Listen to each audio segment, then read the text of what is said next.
midnight found me standing alone in the kitchen. The monotonous hum of the refrigerator and the ticking of the clock on the wall were the only sounds filling the silence.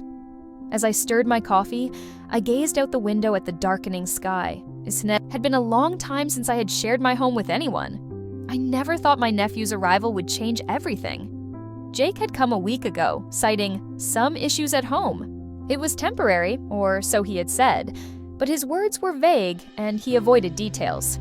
I didn't press him. I understood the chaos of youth. Sometimes answers were harder to come by than questions. I gave him space, allowing him to resolve his problems in his own way.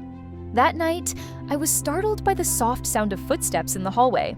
He appeared at the door, pausing as if he hadn't expected to find me in the kitchen. Our eyes met, and that familiar, mischievous smile spread across his face. But he was no longer a child. He was taller, more mature. Yet the childish glimmer in his eyes was still there. "Hi, Auntie," he said, his voice soft and slightly hesitant. "Hi," I replied, gesturing to the chair at the table. "Couldn't sleep?" He shook his head, a shadow crossing his face. "I guess not. I think I've been overthinking. I didn't push him. Sometimes talking helped, but the timing had to be his decision." We sat in silence for a while, with only the ticking of the clock and the sound of our breaths filling the air. Then, almost in a whisper, he spoke. "Have you ever felt like you didn't know where you were going, Auntie?" His question carried weight. The heaviness in his eyes betrayed the burden he was carrying. "Yes," I answered, choosing my words carefully, "especially when I was young.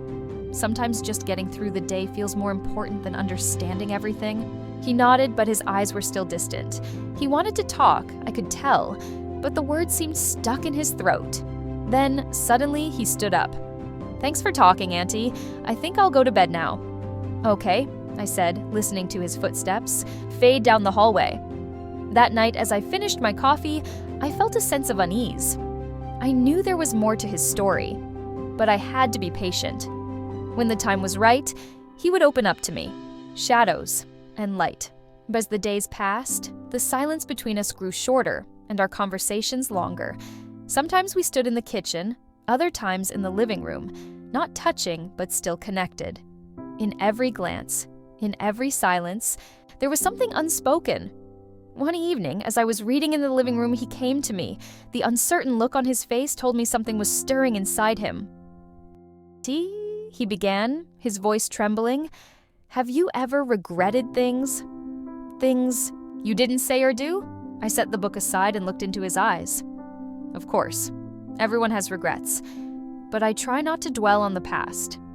It's more important to focus on what you can control." He nodded, but the conflict on his face remained. "It's just, sometimes I wonder if things would have been different if I'd made different choices. No matter what, you shouldn't bury your regrets. You're not alone. You know that, right?" A small smile appeared on his face. "Thanks, Auntie. That really helps." That night, as he walked to his room, I watched him. The bond between us was growing stronger, but a feeling inside me whispered that there was still more left unsaid. Beyond boundaries, one evening, I was alone in the kitchen again. As I gazed out the window, I was startled by footsteps in the hallway. He appeared at the door, and our eyes met. There was a tension between us, something I couldn't quite name. "Auntie," he whispered, moving closer to me, "have you ever felt like you needed to be closer to someone but couldn't?" His question hung in the air. I hesitated before answering. Sometimes people draw us in ways we don't understand, but we can't always act on our feelings. He didn't say more. He just stepped closer, touching my face. And then, our lips met. In that moment, everything stopped. Time, space, everything. There was only us. He pulled back hesitantly, searching my eyes for an answer. But I didn't. Pull away. I touched him, caressed his face. "This feels right," he whispered, his forehead resting against mine. "Maybe it is," I replied, my heart racing. That night in the kitchen, we crossed a boundary, and everything changed. A new beginning. As the days passed, the bond between us grew stronger. Our silent moments, our glances, our touches, They were all intertwined, but there was also an uncertainty.